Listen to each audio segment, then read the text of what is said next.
रात का गहरा अंधेरा, सुनसान हवेली और खिड़की से झांकती हल्की सी रोशनी। अंदर बैठी थी माया अपने पति विक्रम की 13वीं का दिया जलाए, लेकिन वो अकेली नहीं थी। हवेली में उसके साथ था उसका 23 साल का सौतेला बेटा आदित्य, स्मार्ट, रहस्यमयी और कुछ छुपाने वाला। माया अक्सर महसूस करती थी कि आदित्य की नजरें उस पर कुछ ज्यादा ही ठहरती हैं, लेकिन क्यों? क्या ये सिर्फ एक सौतेले बेटे की नफरत थी या कुछ और? फिर एक दिन माया को अपने पति की एक रहस्यमयी चिट्ठी मिली। अगर मुझे कुछ हो जाए तो समझ जाना कि यह कोई हादसा नहीं। क्या विक्रम की मौत कोई दुर्घटना नहीं थी? क्या आदित्य? लेकिन सच जब सामने आया तो माया के पैरों तले जमीन खिसक गई। हवेली में जो खेल चल रहा था वो सिर्फ नफरत या प्यार का नहीं था, बल्कि जानलेवा जुनून का था। आगे जो हुआ वो आपको अंदर तक झकझोर कर रख देगा। रात के अंधेरे में जब पूरा शहर सो रहा था, एक हवेली की खिड़की से हल्की रोशनी बाहर आ रही थी। अंदर बैठी थी माया, जो अपने पति विक्रम की 13वीं का दिया जलाए सोच में डूबी थी। विक्रम का निधन एक कार एक्सीडेंट में हुआ था और अब हवेली में सिर्फ माया और उसका 23 साल का सौतेला बेटा आदित्य बचे थे।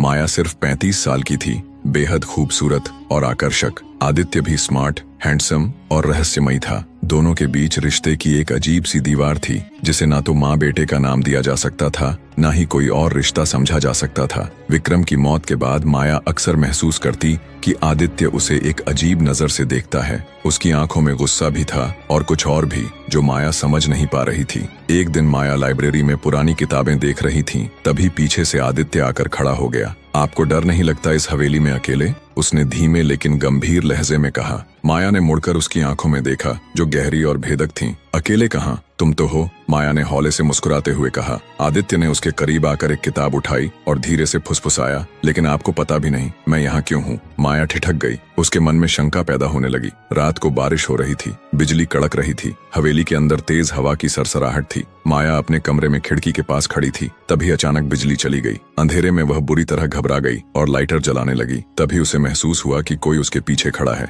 आदित्य, उसने डरते हुए कहा। एक हल्की सी हंसी सुनाई दी और अंधेरे में कोई उसके बेहद करीब आ गया। डर क्यों रही है? आदित्य की आवाज बेहद करीब से आई। माया की सांसें तेज हो गईं। जब लाइटर जला तो उसने देखा कि आदित्य बहुत करीब खड़ा था। उसका चेहरा गहरे अंधेरे में चमक रहा था। उसकी आंखों में एक अजीब सी कशिश थी। माया खुद को पीछे खींचना चाहती थी, लेकिन आदित्य ने हल्के से उसकी कलाई पकड़ ली। कभी सोचा है अगर पापा नहीं होते तो ये रिश्ता क्या होता? माया का दिल जोर से धड़कने लगा। अगले कुछ दिनों में हवेली का माहौल और अजीब होता गया। आदित्य कभी माया से बहुत प्यार से पेश आता तो कभी बेहद ठंडेपन से। एक रात माया ने देखा कि आदित्य अपने पिता के पुराने कमरे में कुछ खोज रहा था। क्या ढूंढ रहे हो? आदित्य चौंक कर पीछे हटा। कुछ नहीं, बस पुरानी यादें देख रहा था। माया को यकीन नहीं हुआ। उसने आदित्य की आंखों में कुछ और ही देखा, एक गहरी साजिश। माया को एक दिन अपने पति की अलमारी में एक पुरानी चिट्ठी मिली। उसमें लिखा था, अगर मुझे कुछ हो जाए तो समझ जाना कि यह कोई हादसा नहीं, बल्कि एक सोची समझी साजिश है और इसका राज मेरे सबसे करीबी रिश्ते में छिपा है।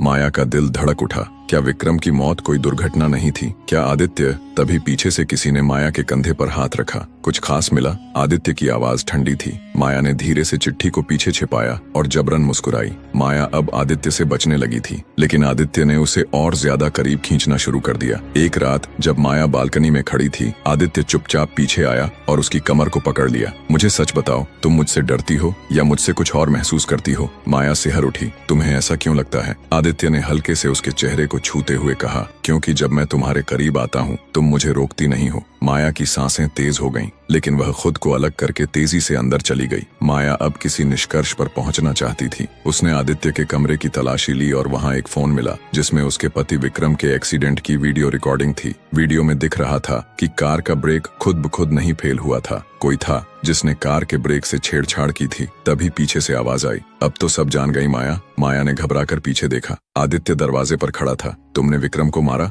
माया ने कांपते हुए पूछा। आदित्य ने एक लंबी सांस ली और धीरे से मुस्कुराया। नफरत और प्यार में बस एक लकीर का फर्क होता है। पापा ने तुम्हें छीन लिया था मुझसे और अब कोई हमें अलग नहीं कर सकता। माया को अब समझ आया कि आदित्य का प्यार जुनून में बदल चुका था। माया ने अपने डर पर काबू पाया और धीमे से कहा, अगर तुम्हें लगता है कि मैं तुम्हें छोड़कर जा सकती हूँ तो तुम गलत सोच रहे हो। आदित्य मुस्कुराया और धीरे से उसके करीब आया। माया ने उसे गले लगा लिया, लेकिन तभी उसने अपने हाथ में छुपाया हुआ चाकू आदित्य की पीठ में घोंप दिया। आदित्य की आंखों में हैरानी और प्यार दोनों थे। तुमने मुझे मारा नहीं, खुद को मुझसे बचाया है, उसने कहा और जमीन पर गिर पड़ा। माया की की आंखों से आंसू बह निकले। हवेली में अब फिर से वही सन्नाटा था। माया खिड़की के पास बैठी थी, लेकिन अब उसकी आंखों में राहत थी और शायद थोड़ा दर्द भी, क्योंकि कुछ चाहतें अनकही ही रह जाती हैं। अगर वीडियो पसंद आया हो तो लाइक जरूर करें और चैनल को भी सब्सक्राइब कर दें, ताकि ऐसे ऐसे वीडियो आप तक पहुंचाते रहे। चलिए आज तक के लिए इतना ही, फिर मिलते हैं इसी तरह के वीडियो को लेकर।